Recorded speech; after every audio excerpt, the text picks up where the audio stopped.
మన వైజాగ్ లో హైవేలో ఒక రెస్టారెంట్ ఉంటుందంట. ఆంధ్ర లార్జెస్ట్ రెస్టారెంట్ ఒక ఆయన ఎప్పుడు కూడా తన రెస్టారెంట్ లో ఉన్న ఫుడ్ గురించి చక్కగా ఎక్స్ప్లెయిన్ చేస్తాడు. బాగుంటది మా ఫుడ్ చాలా బాగుంటది, మిమ్మల్ని అస్సలు డిసప్పాయింట్ చేయము అని అంటా ఉంటాడు. అది మీరు బహుశా చూసి ఉండొచ్చు. ఎందుకు చెప్తున్నాడు ఆయన? మాకు చెప్పొద్దండి అనొచ్చుగా. ఎందుకు చెప్తున్నాడో తెలుసు ఆయన? వాళ్ళ టేస్ట్ గురించి ఆయనకు బాగా తెలుసు. మీరు వచ్చి టేస్ట్ చేయండి, వచ్చి భోజనం చేయండి, చూడండి, మీరు డిసప్పాయింట్ అవ్వరు అని చెప్తా ఉంటాడు. ఎందుకని చెప్తూ ఉంటాడండి?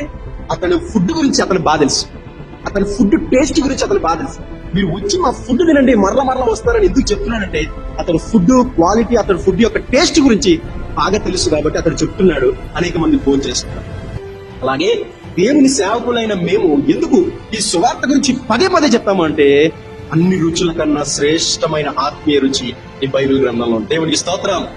ఒక్కసారి ఈ రుచి చూశారు అని అంటే జీవితాంతం వదిలిపెట్టారు. ఒకసారి నువ్వు భోజనం చేస్తే మరలా మర్చిపోవచ్చేమో గాని, ఎంత రుచికరమైన భోజనమైనా మర్చిపోవచ్చేమో గాని, ఒక్కసారి యేసు క్రీస్తు ప్రభు అనేటటువంటి దేవుడి గురించి నువ్వు రుచి చూస్తే నువ్వు ఎప్పుడు కూడా మర్చిపోవు. అంత రుచికరమైన ఆత్మీయాహారము చుంటి తేనె దారాల కన్నా మధురమైనది ఆ యేసయ్య ప్రేమ. దేవునికి స్తోత్రం. ఈ దేవుడి గురించి ప్రకటించకూడదు అని చెప్పడం నువ్వెవరు? నీకేంటి రైట్? రుచి చూసిన వారు ఖచ్చితంగా ప్రకటిస్తాడు.